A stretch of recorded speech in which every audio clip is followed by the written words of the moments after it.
Okay, நம்ம next topic என்ன அப்படின்னு பார்த்தீங்கன்னா functions of money. Okay, so functions of மணியில் will be having 4 functions: primary functions, secondary functions, contingent functions and other functions. Okay, so ஒவ்வொரு ஃபங்க்ஷன்ஸாக நம்ம வந்து டீட்டெயிலாக பார்க்கலாம். Coming to primary functions. So primary ஃபங்க்ஷன்ஸில் பார்த்தீங்கன்னா will be having medium of exchange, store of value, measure of value and standard of deferred payment. Okay, so medium of exchange நான் already சொன்ன மாதிரி நம்ம வந்து ஒரு பொருள் கொடுக்கறதுக்கும் வாங்குறதுக்கும் நம்ம வந்து என்ன பண்ணுறோம், மணியை யூஸ் பண்ணுறோம். ஸோ அப்படி யூஸ் ஆகுது. அண்ட் ஸ்டோர் ஆஃப் வேல்யூ, நம்ம வந்து இவ்வளோ மதிப்பு சேர்த்து வச்சுருக்கோம் அப்படிங்கிறப்போ நமக்கு வந்து எப்படி சொல்கிறோம், நம்ம வந்து மணியை வந்து சேவ் பண்ணி வச்சுருக்கனால தான் நம்மக்கிட்ட இவ்வளோ மதிப்பு இருக்குது அப்படின்னு நம்ம வந்து சொல்ல முடியுது. So money is acting as a store of value. And coming to next one measure of value. Okay, so measure of வேல்யூனா நம்ம வந்து ஸோ ஆப்பிள் வந்து 1 கிலோ ஆப்பிள் வந்து எப்படி நம்ம வந்து மெஷர் பண்ணுவோம். Okay, based on money.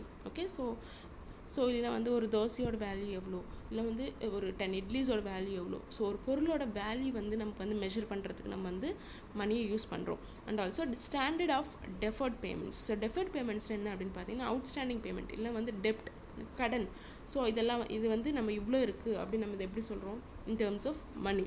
Okay, so these are the few functions of primary functions of money. And so one by one நம்ம வந்து டீட்டெயிலாக பார்க்கலாம். Medium of exchange. Money is acting as a medium of exchange. This is considered as the basic function of money.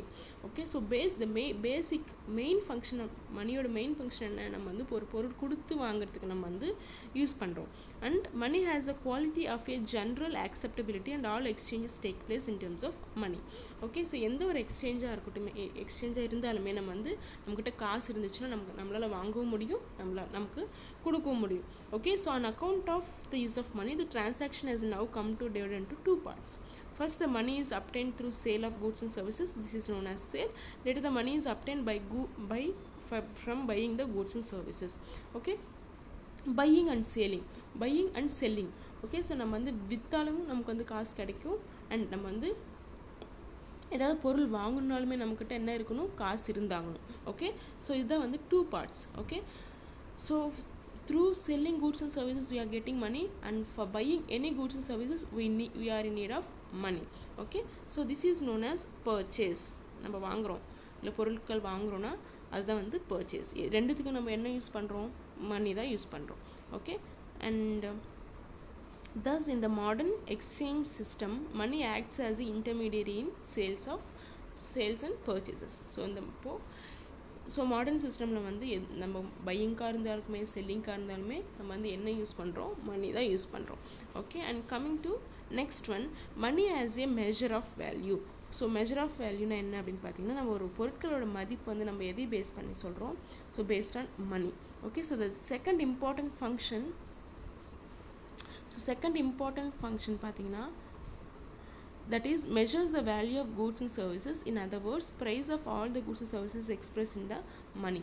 because எல்லா பொருட்கள் இல்லை எல்லா சர்வீஸோட வந்து நம்ம வந்து எப்படி எக்ஸ்பிரஸ் பண்ணுறோம், அதோட குவாலிட்டி, அதோட மதிப்பு, அந்த பொருளோட மதிப்பை பேஸ் பண்ணி அதுக்கு நம்ம வந்து காசு நம்ம டிட்டர்மைன் பண்ணுறோம் இல்லையா. So money thus looked upon as a collective measure of value. Since all the values are expressed in terms of money, it is easy to determine the rate of exchange between various types of goods in the community. Okay, so எல்லா பொருட்களுக்கும் வந்து ஒரு value fix பண்ணி வச்சுருக்கனால நம்ம வந்து ஈஸியாக நம்ம வந்து எதாக இருந்தாலும் வாங்கவும் முடியும், கொடுக்கவும் முடியும். அதே பார்ட்டர் சிஸ்டமில் பார்த்தீங்கன்னா, ஸோ பொருட்கள் மட்டுமே வந்து எக்ஸ்சேஞ்ச் பண்ணுறதுனால அது வந்து ரொம்ப டிஃபிகல்ட்டாக இருந்தது. Okay, so after the invention of money it become very easier. Okay, and coming to secondary functions. So these are the primary functions, and coming to secondary functionsல first point என்ன அப்படின்னு பார்த்தீங்கன்னா, money as a store of value. Okay, store of value நம்ம வந்து நம்மக்கிட்ட இருக்க savings வந்து நம்ம எப்படி சொல்லுவோம் அப்படின்னு பார்த்தீங்கன்னா, த்ரூ மணி. இவ்வளோ நம்ம வந்து மணியை பேஸ் பண்ணி தான் சொல்ல போகிறோம். And savings run in terms of commodities very not permanent. Okay, so நம்ம வந்து ஒரு பொருட்களாக வந்து நம்ம வாங்கி வச்சோம்னா அது வந்து பெர்மனெண்ட் கிடையாது. Okay, whereas but the invention of money, this difficulty has now disappeared and savings are now down in terms of money. Okay, so அதே நம்ம வந்து ஒரு காசோ இல்லைன்னா வந்து காசுக்கு நம்ம கன்வெர்ட் பண்ணுற தங்கமாக இருக்கட்டும், அது வந்து நம்ம என்ன பண்ணலாம், அது வந்து காசுக்கு ஈக்குவலண்ட்டாக நம்ம வந்து கன்வெர்ட் பண்ண முடியும். So money is serving as a excellent store of wealth as it can be easily convertible into any marketable assets such as land, machinery, plant, etc. Okay, so நம்ம வந்து ஒரு ஸ்டோர் ஆஃப் வேல்யூக்கு வந்து நம்ம மணி வந்து ரொம்பவே நம்ம வந்து யூஸ்ஃபுல்லாக இருக்குது. ஏன் அப்படின்னு பார்த்தீங்கன்னா, இப்போ வந்து நம்ம ஒரு 10 lakhs வந்து நம்மக்கிட்ட காசு இருக்குதுன்னா அது எதுக்கு ஈக்குவலு? ஒரு 10 லட்சத்துக்கு ஈக்குவலண்ட்டான ஒரு அப்பார்ட்மெண்ட்க்கு ஈக்குவல், இல்லை ஒரு 10 lakhs ஈக்குவலண்ட்டான கார் ஈக்குவல் இல்லையா? நம்ம வந்து நம்மக்கிட்ட 10 lakhs காசு இருக்குன்னா 10 lakhs மதிப்புள்ள எந்த பொருளாக இருந்தாலும் நம்ம வந்து மார்க்கெட் வேல்யூவில் வாங்க முடியும். ஸோ செகண்ட் இம்பார்ட்டன்ட் ஃபங்க்ஷன் என்ன? Store of value. Okay, and coming to next one, money as a standard of deferred payments. நான் ஆல்ரெடி சொன்ன மாதிரி நம்ம வந்து கடன், பழைய கடன் எதாக இருந்தாலுமே வந்து த்ரூ மணி தான் நம்ம எக்ஸ்பிரஸ் பண்ணுறோம். And borrowing and lending were difficult problems under barter system in the absence of money. So எது வாங்கினாலுமே கொடுக்குனாலுமே barter system ரொம்பவே கஷ்டமாக இருந்துச்சு இல்லையா, காசு இல்லாதப்போ.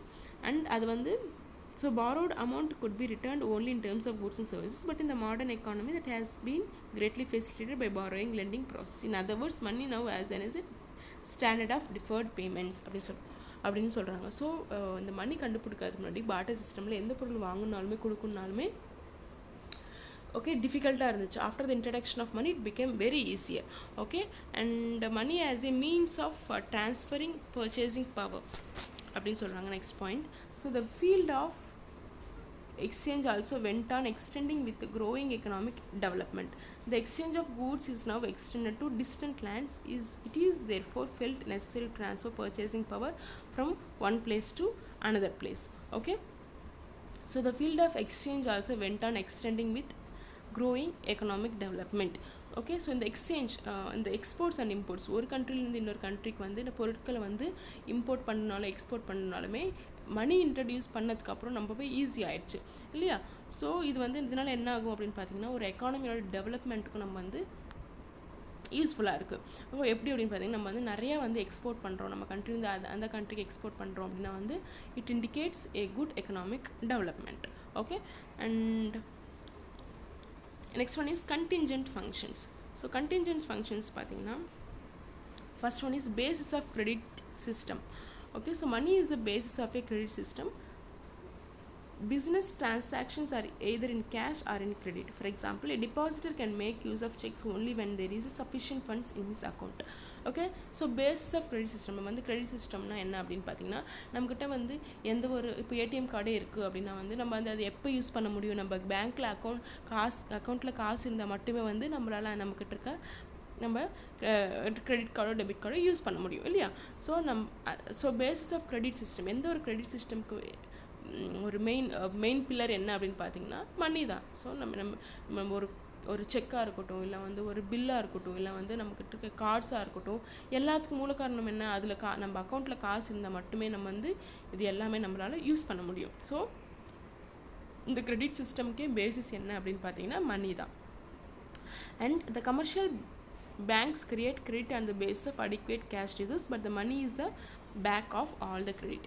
okay, so இந்த எல்லா கமர்ஷியல் பேங்க்ஸுமே என்ன ஆகும் அப்படின்னு பார்த்தீங்கன்னா, இந்த ஒரு கார்ட்ஸ் பில்ஸ் எல்லாமே வந்து ஆக்சஸ் பண்ணும் only when we have a sufficient account or sufficient funds in our bank accounts. okay, and the next one is money facilitates distribution of national income.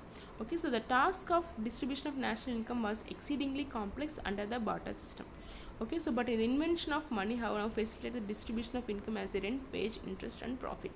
okay, நம்மக்கிட்ட இருக்க நேஷ்னல் இன்கம் வந்து நம்ம வந்து ஈக்குவலாக distribute பண்ணுறது வந்து காசு கண்டுபிடிக்காதது ரொம்பவே டிஃபிகல்ட்டாக இருந்தது. okay, so after the invention of money நம்ம வந்து ரெண்ட் மூலியமாகவும் வேஜ் மூலியமாகவும் இன்ட்ரெஸ்ட் மூலியமாகவும் ஸோ நம்ம வந்து என்ன பண்ணுறோம், நம்மளோட மணியை யூஸ் பண்ணுறோம். So next one is money helps to equalize marginal utilities and marginal productivities அப்படின்னு சொல்கிறாங்க. So consumer can obtain maximum utility only if he incurs expenditure on various commodities in such a manner as to equalize marginal utilities accruing from them. okay, so now in equalizing these marginal utilities, money plays an important role because the prices of all commodities are expressed in terms of money. okay, so money is also helps to equalize the marginal productivities of various factors of production. okay, so அந்த marginal யூட்டிலிட்டிஸ்னால் என்ன அப்படின்னு பார்த்தீங்கன்னா, so அந்த factors of production நமக்கு already தெரியும். Land, labour, capital and organisation. So எல்லாத்துக்குமே வந்து ஒரு மதிப்பு இருக்கும். அந்த மதிப்பு வந்து நம்ம எதை பேஸ் பண்ணி சொல்கிறோம்? Based on money. Okay, so இந்த லேண்ட் வந்து இத்தனை லட்சத்துக்கு போகுது, இல்லை வந்து இவர் வந்து இத்தனை மணி நேரத்துக்கு இவ்வளோ வேலை செய்வார். ஓகே, ஸோ இவ்வளோ காசு கொடுத்தா இத்தனை மணி நேரத்துக்கு வேலை செய்யும். எல்லாமே வந்து நம்ம வந்து காசு இன்வென்ட் பண்ண பிறகு நம்ம வந்து எல்லாத்துக்குமே வந்து எல்லா வேலைக்குமே எல்லா பொருளுக்குமே இல்லைன்னா வந்து எல்லா ப்ராஃபிட்க்குமே வந்து நம்மளால் ஒரு வேல்யூ ஃபிக்ஸ் பண்ண முடியுது. அதோட மார்ஜினல் யூட்டிலிட்டிஸ் வந்து நம்மளால் ஃபிக்ஸ் பண்ண முடியுது because we are having money. Okay, and money increases productivity of capital அப்படின்னு சொல்கிறாங்க. So next, money is that most liquid form of capital. In other words, capital இந்த form of money can be put any use. Okay, so நம்மக்கிட்ட வந்து ஒரு முதல் வந்து ஒரு காசாக இருந்துச்சுன்னா நம்ம வந்து அதை வந்து எப்படி வேணாலும் நம்ம வந்து யூஸ் பண்ணலாம். Okay, and the liquidity money that can be transfer from less productive to more productive uses. Okay, நம்மக்கிட்ட வந்து ஒரு 10,000 ரூபாய் காசு இருந்துச்சு, முதலீடு இருந்துச்சுன்னா நம்ம அது வந்து ஒரு எஃபிஷியண்ட்டாக வந்து ஒரு பிஸ்னஸ் பண்ணோம்னா நம்மளால் என்ன பண்ண முடியும்? அந்த 10,000 நம்ம வந்து 1 லட்ச ரூபா 2 லட்ச ரூபா நம்ம வந்து சம்பாதிக்க முடியும். ஓகே, ஸோ நம்ம வந்து இதனால் என்ன ஆகுது அப்படின்னு பார்த்தீங்கன்னா, money is increasing productivity of capital. நம்மக்கிட்ட இருக்கிற முதல்ல வந்து மணி வந்து என்ன பண்ணுது? அதிகப்படுத்துது. ஓகே, அதை வந்து நல்ல மேனரில் ஒரு எஃபிஷியன்ட் மேனரில் யூஸ் பண்ணோம்னா நம்ம முதலீடு வந்து நமக்கு வந்து நிறையா ஆகும். த்ரூ மணி நம்ம வந்து இன்க்ரீஸ் பண்ணலாம். ஸோ அதர் ஃபங்க்ஷன்ஸ் என்ன அப்படின்னு பார்த்தீங்கன்னா, so money helps to maintain repayment capacity. Okay, so repayment capacity என்ன அப்படின்னு பார்த்தீங்கன்னா, so money possess the quality of general acceptability to maintain its repayment capacity. Okay, so நம்ம வந்து இப்போ வந்து லோன் கொடுக்குறாங்கன்னா நம்மளை நம்பி பேங்க்ஸில் எது மூலியமாக குளிக்கிறாங்க, நம்ம வந்து அதை திருப்பி கொடுத்துருவோம் இல்லையா? ஸோ திருப்பி கொடுத்துருவோம் அப்படிங்கிற ஒரு இதில் தான் வந்து நமக்கு லோன் கொடுக்குறாங்க. ஓகே, ஸோ ரீபேமெண்ட் கெப்பாசிட்டி நம்ம மணிக்கு வந்து ஜென்ரலாக வந்து ஒரு ரீபேமெண்ட் கெப்பாசிட்டி இருக்கும். Okay, so the firm ensures its repayment capacity with money. Likewise banks, insurance companies and even governments have to keep some liquid money to maintain their repayment capacity. So எல்லா பேங்க்குமே கவர்மெண்ட்டுமே எல்லாருமே வந்து என்ன பண்ணணும்? ஒரு குறிப்பிட்ட amount வந்து அவங்க எப்பயுமே லிக்விட் அமௌண்ட் இல்லை கேஷாக நம்ம வந்து வச்சுருக்கணும். So that they can repay to their debtors. Okay, so that is the one function. Money represents generalized purchasing power. So purchasing power kept in terms of money can be put to any use. It is not necessary that money should be used only for the purpose of which it has to be served. Okay, so purchasing power na enna appdi pathina நம்ம வந்து காசு நம்மகிட்ட இருந்துச்சுன்னா அதை வந்து நம்ம வந்து ஒரு விஷயத்துக்கு மட்டுமே தான் வந்து இது யூஸ் ஆகும் அப்படின்னு இல்லை. நம்மக்கிட்ட ஒரு ஸ்டோர் ஆஃப் வேல்யூ, ஒரு குறிப்பிட்ட மதிப்புள்ள அமௌண்ட் இருந்துச்சுன்னா நம்ம வந்து அது வந்து எப்படி வேணால் நம்ம வந்து யூஸ் பண்ணலாம். ஓகே, நம்மக்கிட்ட இருக்க சொத்து வந்து இன்க்ரீஸ் பண்ணுறதுக்காகவும் யூஸ் பண்ணலாம், இல்லை இன்னொருத்தருக்கு ஹெல்ப் பண்ணுறதுக்காகவும் யூஸ் பண்ணலாம் இல்லையா? So it has a generalised purchasing power. Okay, ஒரு பொருள் தான் வாங்க முடியும் அப்படின்னு இல்லை. நம்மகிட்ட காசு இருந்துச்சுன்னா நம்ம வந்து என்ன வேணால் வாங்கலாம், எது வேணால் பண்ணலாம். Okay, and money gives liquidity to capital. So the money is the most liquid form of the capital. It can put to any use. Okay, so capital என்ன நம்மக்கிட்ட இருக்க முதலீடு. நம்மக்கிட்ட ஒரு முதலீடு வந்து ஒரு காசாக இருந்துச்சுன்னா, apart from land, building, gold. So okay, காசாக இருந்துச்சுன்னா நம்ம வந்து அது வந்து ஈஸியாக நம்ம வந்து எதுக்கு வேணால் யூஸ் பண்ணலாம். Okay, and these are the few functions of money. Hope you guys understood. If you have any doubts, let me know.